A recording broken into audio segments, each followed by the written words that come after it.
train's coming to Disney. Choo-choo! Disney has just signed an agreement to bring a bullet train to Disney Springs in just 2 or 3 years. Disney has reached an agreement with Brightline Trains, which makes some extremely fast trains all around the world, and it's gonna bring guests from the Orlando International Airport here to Disney Springs. The train's also gonna go to other parts of Florida. We'll get back to that in a moment, but the idea alone that you will now have much, much faster access to Disney Springs is a great feeling. Now, the train is already under construction. We knew about this from a while back, and the track is already laid at Orlando International Airport. Eventually, though, there's going to be a station built here at Disney Springs, which is going to give much faster access, not only to Orlando International, but also to Miami and other locations around Florida. The Brightline trains resemble bullet trains and can travel at speeds of about 125 miles an hour. At least that's what's being reported at this time. I cannot confirm that these trains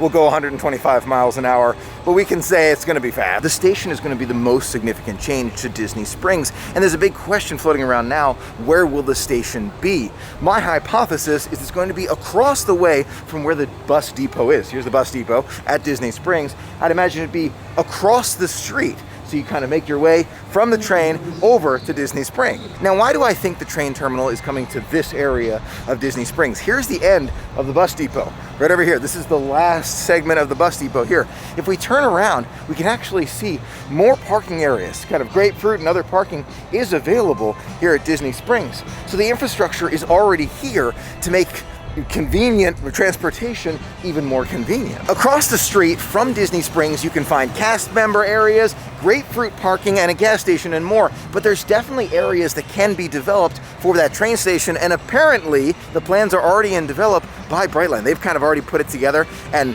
probably spoken to Disney about where it could possibly go. Have a few possibilities to present to them, and we'll be finding out very soon, because apparently they're going to be getting started or getting complete by 2022.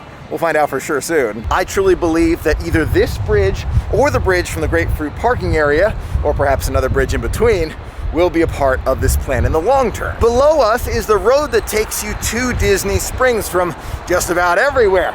Big, major road. The bridge takes us over it.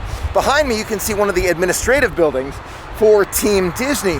And then next to it, there's a super large parking lot. Moving large buildings like this one would be costly and basically not make a lot of sense. It's a huge building, it's iconic at Disney, the entire team is already there, so why move it? Instead, I think it's going to take the place of this parking lot right there. Parking lots, very cheap to make, very easy to relocate.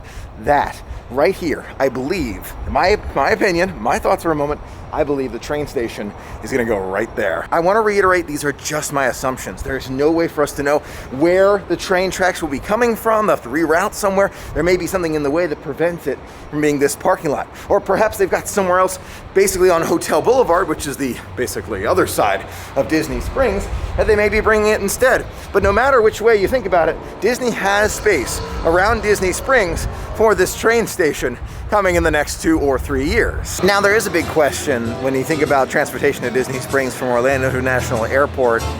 What about the Magical Express? Dave and I both talked about this. We both thought about this, and the convenience that Magical Express has from the airport is something unparalleled. I mean, you think about other resorts around the world and great things. You can find some amazing, relaxing adventures. I feel like Disney has got it down so well during normal times. To get Magical Express, your luggage is taken care of, set to go, here you come to Disney.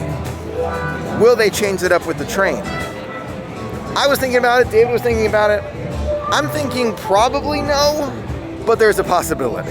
Now, we kept thinking about it. You know, what about transportation? How are we going to do this? How is Disney going to make this happen? David had a very smart idea. When most people check in to their Disney vacations, where do you go? Do you have theme park tickets on the first day? If you're an annual pass holder, maybe, but otherwise probably not. So I'm thinking most people are likely to come to Disney Springs. So maybe if they send you straight to Disney Springs, a lot of people might actually enjoy that. They'd go around shopping and exploring in the quieter areas and save those full days for the parks. So maybe bringing people here to Disney Springs makes sense so that people don't end up going to their hotels and then into Disney Springs. I think David just solved it. I think that is very likely the strategy. Think about it. That's genius. I did not think of that. That's David's idea. You come to Disney, you don't have an annual pass. This is assuming you don't have an annual pass. Got that. and then you just hang out at Springs, then your room's ready later. I mean, that is so smart, because you're probably going to go there anyway. It's so smart, and if Disney was to take away Magical Express, the way we know it, definitely going to go that way. Dave and I are now trying a restaurant that I keep forgetting if I've tried. I think I've tried it. I don't remember trying it. So we're going to say it's my first time trying it. Jock Lindsay's Holiday Bar. Not just Jock Lindsay's Hangar Bar. It's Jock Lindsay's Holiday Bar. New theme, new menu. We're trying only new menu items minus any non-alcoholic drinks. But I'm looking forward to this. We're actually in the boat. We're in the boat today, so we're outside of the actual bar. You can see the decorations kind of mostly over there and inside, but totally holiday themed. That holiday menu does look fantastic. We're splitting two, Grandma's Favorite Sliders and Papa Noel's Churrasco. Sounds really good. We'll let you know. Now David and I are at this head table of the boat, which is pretty cool. We're on a boat, off of the pier, which is awesome. I should note that the chairs here for this table are extremely shallow. Like they're very small chairs there. This is a little bit better, but they're very hard back too. Just making a point here. So if you really like kind of more standard seating is what I'd call it, I would look for inside or not on the boat. Just standard seating, not on the boat. It's just something unique. For our drink today, we're trying a non-alcoholic brand new drink, the Poisonless Dart. Looks really good. It's got soda water with mint, simple syrup, and fresh lime juice. Let's give it a try. Trying the Pointless Dart. Poisonless Dart. Cheers. That's a nice choice. I think you might be happy with that. It's not too intense. Nice bit of lime. Nice soda feel to it, even though it's not real soda style. Very unique and delicious beverage. Reminds me of a lemon refresher, lime refresher. Where would you get something like that? That sounds so familiar. The refreshers. Where were those from? Is that a Starbucks beverage? Yes. You remember the refreshers? Yes. It's like slightly carbonated, but more juicy than soda-y. Refresher. Yeah, I think it's like a carbonated refresher is what it tastes like. Okay. I like it. Very interesting. I don't care for that as much as I think you do. Yeah, it's very strong mint flavor, like overwhelming strong and lime mint. I said that wrong. Mint and lime, very strong flavors. It's weird. It's really weird. I think it's way too much lime. It is unique. I did ask for the most unique item on the menu in terms of non-alcoholic beverages. We definitely have it here. There's no doubt. But it's so strong with the lime. It's almost like tart. It's very intense. Yeah, you have to mix it up quite a bit to get that lime throughout, but it is an extremely strong lime drink with a hint of mint. Best way to describe it. Probably wouldn't get this one again. That's me. It's just not worth it. That's me. It's just, the lime is just overpowering. Yeah, no. Our food has arrived here at Jock Lindsay's Holiday Bar. We've got the Grandma's Favorite Sliders, which is venison sliders with cranberry bacon jam, tomatoes, and watercress. We've also got the Papa Noel's Churrasco, which is the grilled flank steak with pumpkin seed, chimichurri, fried sweet plantains, and spicy Aggi Amarillo peanut sauce. It really looks good.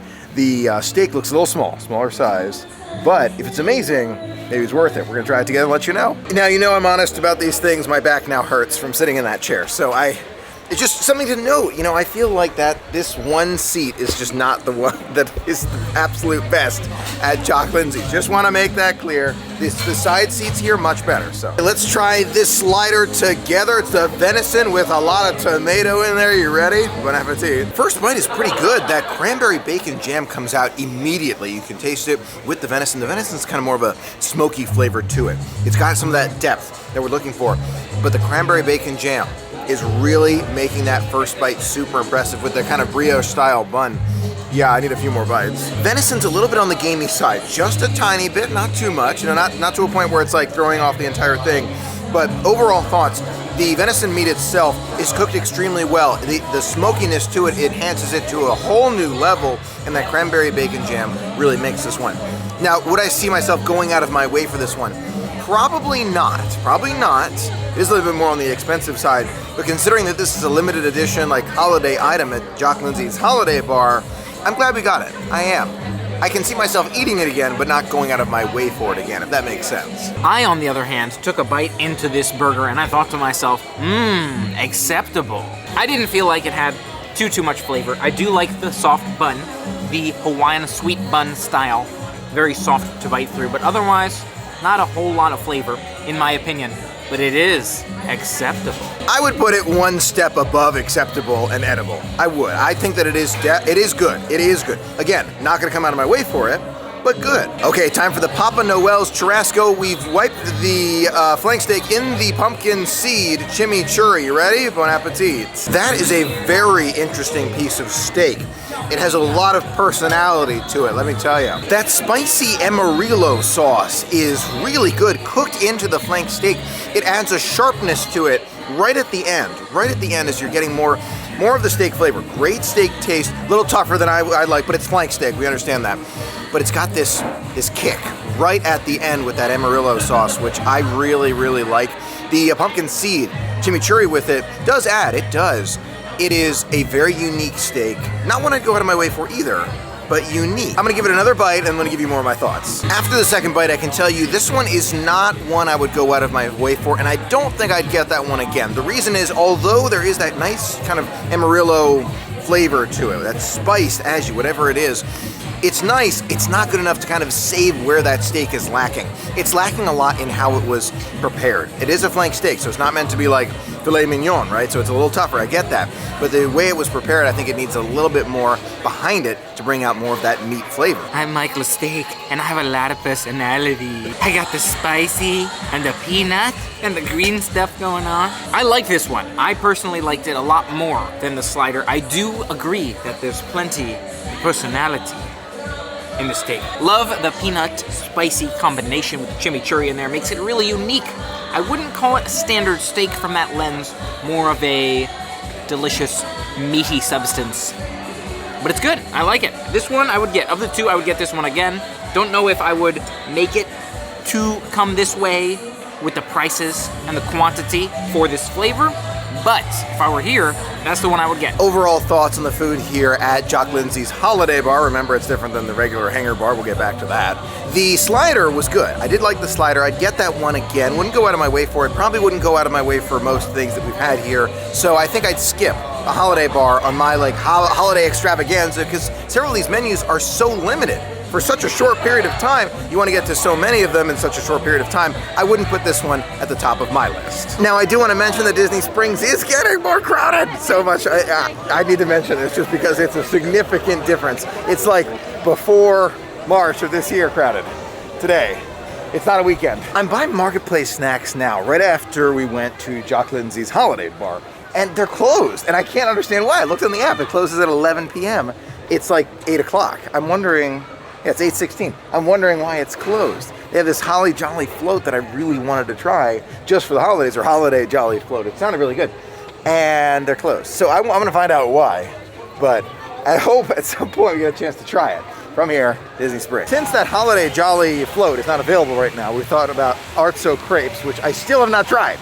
How long have we been talking about this? Since we got here. 5 minutes. No, I mean like wanting to try Artso crepes. Oh, okay, 2 minutes. David. I've been thinking about it for a long time, and the line is super long, and it's really crowded here at Disney Springs, I should mention, but we're gonna make our way out. But it was a lot of fun. Definitely was a lot of fun tonight, especially when you see, hey, characters along the way. Thanks so much for being a part of the magic with us today. It was so much fun sharing it all with you. Until next time. Have a magical day. See you real soon.